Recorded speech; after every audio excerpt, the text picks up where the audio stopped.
당신이 평생 동안 월급날 직후 3일간 쓰는 돈 합산하면 약 1억 원이 넘습니다. 믿기지 않으시죠? 하지만 계산은 단순합니다.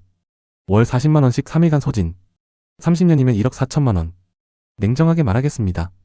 이건 당신이 게으르거나 의지가 약해서가 아닙니다. 내가 돈을 분류하는 방식 자체에 구조적 결함이 있기 때문입니다. 2017년 노벨 경제학상을 받은 개념이 있습니다. 심리적 회계. 당신의 뇌는 같은 만 원이라도 어디서 왔느냐에 따라 전혀 다른 돈으로 취급합니다. 월급 만 원과 보너스 만 원은 객관적으로 동일합니다. 그런데 뇌는 이 둘을 완전히 다른 돈이라고 판단합니다. 이 영상을 끝까지 보시면 세 가지를 얻습니다. 월급이 증발하는 정확한 뇌과학적 원리, 당신도 모르게 작동하는 소비 트리거 3가지, 그리고 내일 당장 통장을 지킬 수 있는 방어 전략 3가지. 이걸 모르면 매달 같은 실수를 반복합니다. 월급날 통장에 숫자가 찍힙니다. 기분이 좋습니다. 뿌듯합니다. 이번 달은 좀 아껴야지 다짐합니다. 그날 저녁 배달앱을 엽니다. 월급 들어왔으니까 오늘만 좀 시키자. 치킨 한 마리에 콜라까지. 다음날 점심 회사 앞 카페에서 아메리카노 2잔, 오후에는 편의점에서 간식과 음료. 셋째 날 퇴근길에 택시 한 번쯤이야.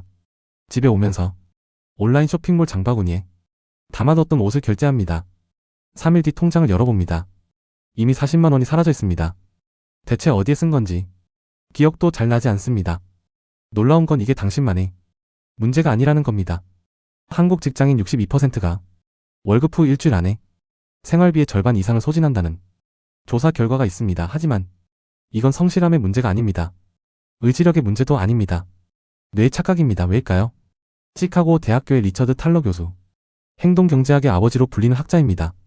그가 1985년에 발표한 개념이 바로 심리적 회계입니다.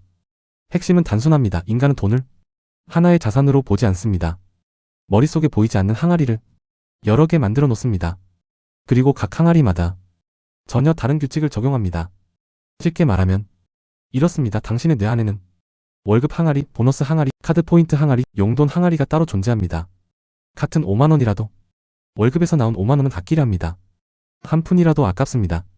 하지만 연말 보너스에서 나온 5만 원은 어떤가요? 어차피 없던 돈인데 이 한마디로 거리낌 없이 씁니다. 돈의 객관적 가치는 동일합니다. 5만 원은 5만 원입니다. 하지만 뇌는 출처에 따라 완전히 다른 가중치를 부여합니다. 근데 진짜 무서운 건 따로 있습니다. MIT 드라젠 프렐렉 교수와 덩컨 시메스터 교수가 2001년에 진행한 실험입니다. 보스턴 셀틱스 농구 경기 티켓을 경매에 붙였습니다. 한 그룹은 현금으로만 결제하게 했습니다. 다른 그룹은 신용카드로 결제하게 했습니다. 결과 카드 그룹이 현금 그룹보다 평균 64%나 더 높은 금액을 제시했습니다. 같은 티켓입니다. 같은 경기입니다. 같은 좌석입니다. 결제 수단 하나만 바꿨을 뿐인데 내가 느끼는 돈의 무게가 완전히 달라진 겁니다. 왜 이런 일이 벌어질까요? 카네기 멜론 대학의 조지 로엔스타인 교수가 이 현상의 원리를 밝혀냈습니다. 그는 이것을 지불의 고통이라 명명했습니다. 현금을 건넬 때 뇌의 전층 뇌섬엽이 활성화됩니다. 이 부위는 물리적 통증을 처리하는 곳과 같습니다. 현금을 내는 행위가 말 그대로 아픈 겁니다. 지갑에서 만 원짜리를 꺼낼 때 느끼는 그 찜찜함. 그게 바로 뇌가 보내는 고통 신호입니다. 이 고통이 과소비의 브레이크 역할을 합니다. 현금으로 결제하면 뇌가 알아서 이거 비싸다 멈춰라라고 경고합니다. 그런데 카드는 어떤가요? 간편 결제는요? 자동이체는요? 현대 결제 시스템은 이 브레이크를 전부 해제해버립니다. 카드를 대는 순간에는 아무 고통도 느끼지 못합니다. 뇌의 경고 시스템이 작동하지 않는 겁니다. 브레이크 없는 자동차를 내리막길에서 모는 것과 같습니다. 속도가 붙고 있는데 멈출 수단이 없습니다. 월급날 통장의 숫자가 올라간 순간 뇌는 돈이 생겼다가 아니라 쓸 수 있는 돈이 충전됐다로 해석합니다. 마치 게임에서 코인이 충전된 것처럼. 그래서 3일이면 증발합니다. 그렇다면 어떻게 해야 할까요? 뇌의 구조를 바꿀 수는 없습니다. 하지만 환경을 설계할 수는 있습니다. 탈러 교수 본인이 제안한 방법론이 있습니다. 넛지 부드러운 개입. 뇌를 억지로 바꾸는 게 아니라 환경을 살짝 바꿔서 뇌가 더 나은 선택을 하도록 유도하는 전략입니다. 첫 번째 전략 72시간. 냉각 규칙 행동 경제학에서 말하는 현재 편향을 역이용하는 방법입니다. 우리 뇌는 지금 당장의 만족을 과대평가합니다. 내일의 후회는 과소평가합니다. 지금 안 사면 못 산다는 느낌. 그건 뇌가 만들어낸 환각입니다. 이 오류를 시간으로 끊는 겁니다. 실행법은 이렇습니다. 3만 원 이상의 비계획 지출이 생기면 무조건 72시간을 기다립니다. 스마트폰 메모장을 여세요. 사고 싶은 것. 리스트를 만드세요. 품목, 가격, 날짜를 적습니다. 72시간이 지난 뒤에도 여전히 사고 싶으면 그때 삽니다. 예태보리 대학의 2019년 소비행동 연구에 따르면 구매 결정을 48시간 이상 지연한 그룹에서 충동구매가 41% 감소했습니다. 72시간이면 효과는 더 강력합니다. 이것만으로는 부족합니다. 두 번째는 더 강력합니다. 두 번째 전략 물리적 계좌 분리법. 내가 가상의 항아리를 만드는 게 문제라면 해결책은 단순합니다. 진짜 항아리를 만들어버리는 겁니다. 월급이 들어오는 날 자동 이체 상권을 설정합니다. 고정지출 계좌 50%, 저축 계좌 30%, 자유소비 계좌 20%. 여기까지 유익했다면 좋아요. 한 번만 눌러주세요. 핵심은 이겁니다. 자유소비 계좌에 연결된 체크카드 한 장만 지갑에 넣으세요. 나머지 카드는 전부 서랍 깊숙이 넣어두세요. 보이지 않으면 쓰지 않습니다. 이 물리적 분리 하나만으로 내는 쓸 수 있는 돈의 범위를 자동으로 재설정합니다. 탈러 교수가 설계한 내일 더 저축하기 프로그램.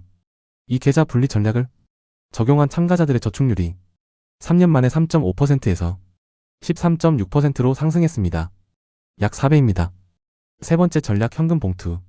시스템 가장 원시적이지만 뇌과학적으로 가장 강력한 방법입니다. 방법은 이렇습니다. 일주일 자유소비 예산을 계산합니다. 그 금액을 현금으로 인출합니다. 봉투에 넣습니다. 그 봉투 안에 돈만 씁니다. 봉투가 비면 그 주는 끝입니다. 여러분은 어떤 유형인가요?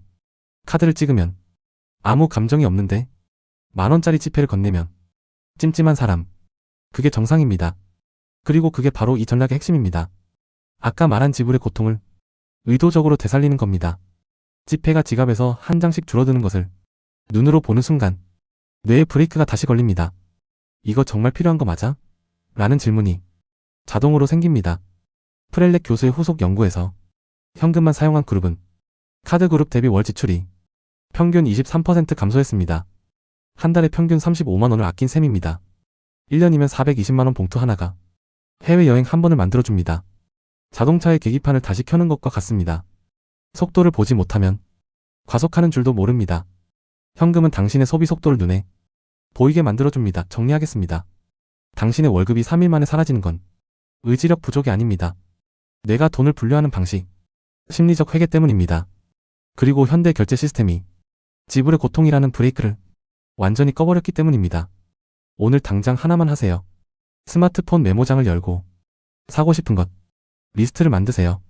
그리고 3만 원 이상의 소비가 생기면 72시간을 기다려보세요.